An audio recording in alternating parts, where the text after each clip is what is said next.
What's up, everybody? This is Chris with More Balanced Training. Let me ask you a question. Have you ever wanted to start a podcast? Have you listened to podcasts and wondering like, hey, I could do that too? Well, if you haven't heard about Anchor, it's the easiest way to make a podcast. Let me explain. It's free. Can't beat that, y'all. There's creation tools that allow you to record and edit your podcast right from your phone or your computer. Anchor will distribute your podcast for you so it can be heard on Spotify, Apple Podcasts, and many other platforms. You can make money, ching ching, dollar dollar bill, y'all, from your podcast with no minimum listenership. It's everything you need to make a podcast all in one place. So what do you have to do? Download the free Anchor app or go to anchor.fm today to get started. What are you waiting for? You got a lot to say. Might as well let Anchor help you.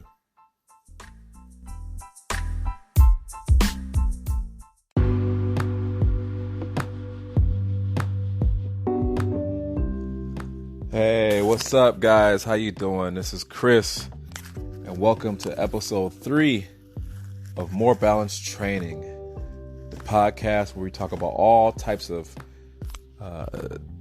different topics relating to health, fitness, and whatever else we decide to talk about. So I hope that everybody's doing well. Hope everybody's in good spirits. And we're in some very troubling, or should I say, uncertain times right now. There's a lot of stuff going on. Can't express it enough. You don't have to keep dwelling on it. It's everywhere on the news. We're being told about it, and it's definitely,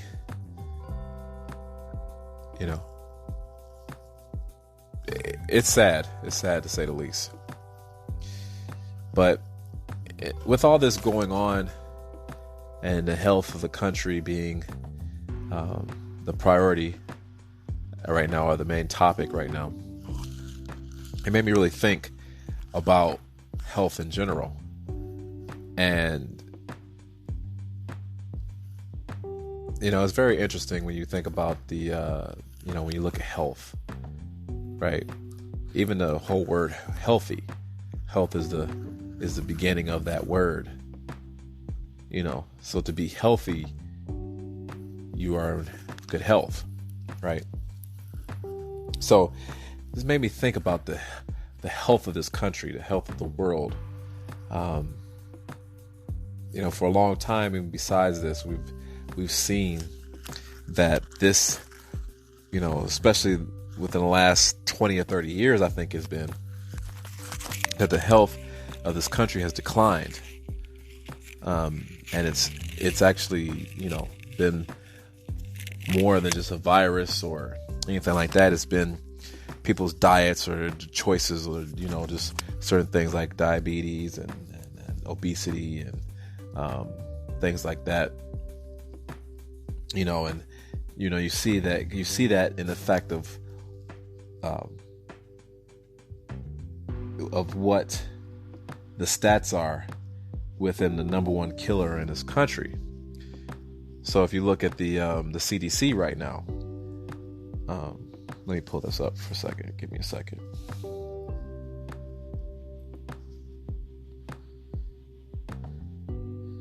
Sorry, guys. I'm trying to pull up my notes here.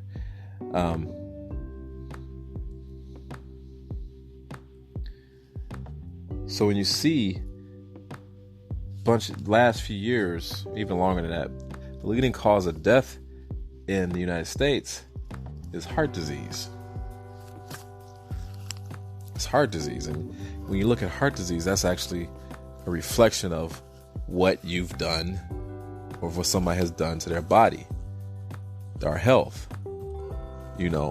So it's nothing like a sneaky thing. It's not a virus or anything like that. It's a direct correlation of what we do to our health. So like you look at it. So the leading number of deaths for the leading causes of deaths in the United States. This is for the United States. So you got heart disease, with a total number of 647,457. That was last year. Then you have cancer, 599,108. Unintentional accidents, 169,936. So that's in third. Chronic lower respiratory diseases, 160,201. Stroke, 146,383. Alzheimer's disease, 121,404. Diabetes, 83,564. Influenza and pneumonia, 55,672. I'm not sure what this is. Nephritis. This is syndrome, which is 50,633. And intentional self-harm or suicide, 47,173. And there's one thing that's on here that hasn't been mentioned, but abortion is in like over 1 million deaths. But some people consider that a death, and I'm not talking about that. It's a whole different topic for another time. But what I'm saying is this: and there more and more research has been coming out and shown that when you look at pretty much all these different causes of death, they were done based off of our diets or what we've eaten. Heart disease, definitely, eating too many fast food, greasy foods, not enough vegetables, not enough exercise. Heart disease, the heart can't take it. Cancer, same thing. There are some cases where people are getting cancers from, they don't have the separation between smoking and things like that. But again, that's based off of what we've done to ourselves. And you can research it, and I'm not going to get into that today, but there's research out there where scientists, they've done double-blind studies and shown the correlation between diet and cancer, especially when you look at a lot of the foods like right now, like the fast food, or even there's the different types of drinks we got, because we're not drinking enough water in this country. We're drinking more soda, more sugar. Sugar attaches to cancer, and they multiply. Not a good thing. Accident, they said unintentional injuries. Okay, chronic lower respiratory disease. Again, a lot of, like I said, all these things. Alzheimer's disease. They say it's a disease of getting old, but they've been finding out more and more that a lot of the medications that were used that treated cholesterol resulted in Alzheimer's. So what it is that and I should have found a study to tell you, but what it is basically is that the cholesterol medication actually strips the fats from the brain, which causes them to have a hard time with memory and everything like that, because all of our organs to function properly needs fat. Okay, so these are the things that are going on, right? So, and again, all these, if you look at them, from heart disease, cancer, Alzheimer's, whatever, all except for influenza, but diabetes. Majority of time, there's certain cases that could be other reasons why, but the majority of the time is what we do to ourselves and what we put in our bodies, right? People that are morbidly obese after a while. Now, again, you may not like what I'm saying, but I'm giving you straight facts now. I am not fat shaming, which if you really look at the history of fat shaming, it's the person that was, or not, sorry, fat, or was it the fat positivity movement, or I think that's what it's called. Anyway, when it first happened, or first came into place, the people that was more obese, overweight, fat acceptance. Thank you. Sorry, fat acceptance movement. The fat acceptance movement used to be at a time when people would accept that they were overweight, and then they decided to do something about it because they was feeling like they were a prisoner within their own bodies, and they didn't want to live like that. Now it's morphed into something else where you can't talk about it. You're shaming somebody if you talk about their weight. And again, I'm a personal trainer.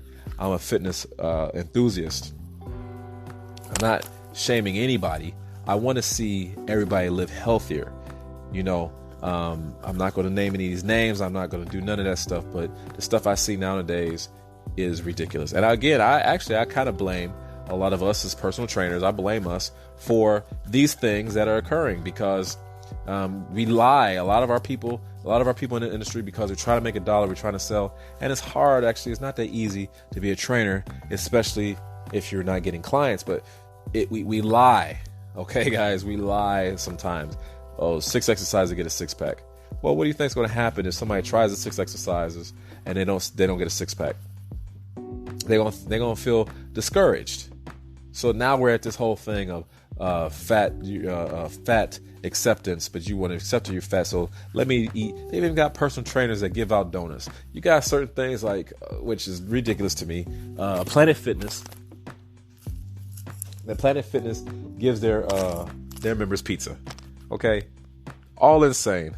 Because the whole thing is, if we're eating ourselves to death, the last thing you want to do is at a gym where you're supposed to get healthy, give somebody a pizza. That makes no sense. Okay, that makes no sense. We've gotten backwards in our way of thinking, right? It's so much easier. I could drive on the side of the road. You see it. It's much easier for us to drive down, and if you feel like you need to lose some weight, I can go pay a certain amount of dollars and go and get liposuction, or I can go get gastric bypass surgery. Which, if you think about it, you have to understand these things. You're not ever fixing the underlying issue. If you're overweight, and I'm gonna continue going with this. I'm just making a point. If you're overweight and you go get a surgery to lose weight, you're still overweight. And I'm saying it because you never changed the mentality of why, to understand why you got into this position.